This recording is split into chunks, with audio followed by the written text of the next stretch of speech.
Hello, everyone. My name is Sarah Khalifa, and I will tell you how, working with my mentor, Dr. Cyber, I discovered my own area of research and where my research took me over the summer.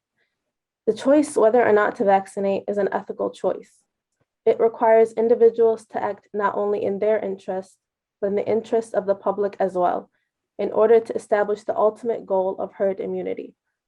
This raises the question of whether or not it is a moral obligation for those who are eligible to vaccinate against infectious diseases. The ethics of vaccination answers this question by establishing that because herd immunity is a public good, there is an individual moral obligation to vaccinate unless it is counterindicated due to medical reasons.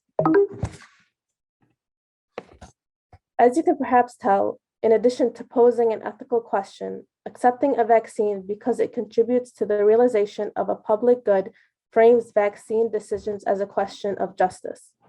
The argument one often hears from those who do not wish to vaccinate is that their autonomy or capacity to make an informed, uncoerced decision should be respected.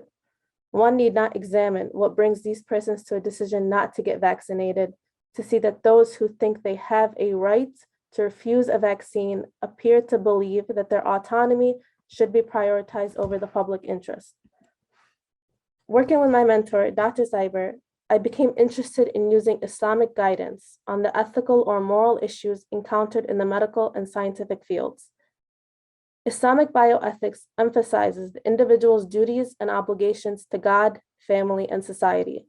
It also promotes autonomy, but it does so alongside community values. Could healthcare providers working with Muslim patients rely on this ethical framework to explain why getting vaccinated against the coronavirus is a moral obligation? This is how my research project came to focus on an Islamic ethics of vaccination. Islamic bioethics shares the same concepts as the Western version of biomedical ethics, with one distinct difference. Under the principles of biomedical ethics, respect for patient autonomy is the first priority. The principle of justice is also featured among its principles, but is the least concretely defined. Under Islamic bioethics, the order of priorities is flipped, with justice taking precedence. To spell out the meaning of justice in Islamic biomedical ethics is important because herd immunity is a public good that requires the effort of the majority to achieve it. In the case of the coronavirus pandemic, reducing the number of infections and death and eventually eradicating the novel coronavirus means a return to normal life, where people can enjoy school, an open economy, and their families. Contributing to this goal is an obligation of justice for Muslims. Several verses from the Quran testify to this, which calls upon Muslims to be bearers of witness with justice and states that God commands justice and fair dealing. Put differently, being Muslim is not simply a passive act, but requires us to actively uphold and protect values such as justice and equality. Raising the obligation of Muslims to vaccinate in this way could go a long way towards connecting patient and healthcare provider and eliminating a cultural divide, which, if left unbridged, may be the cause of inequitable health outcomes.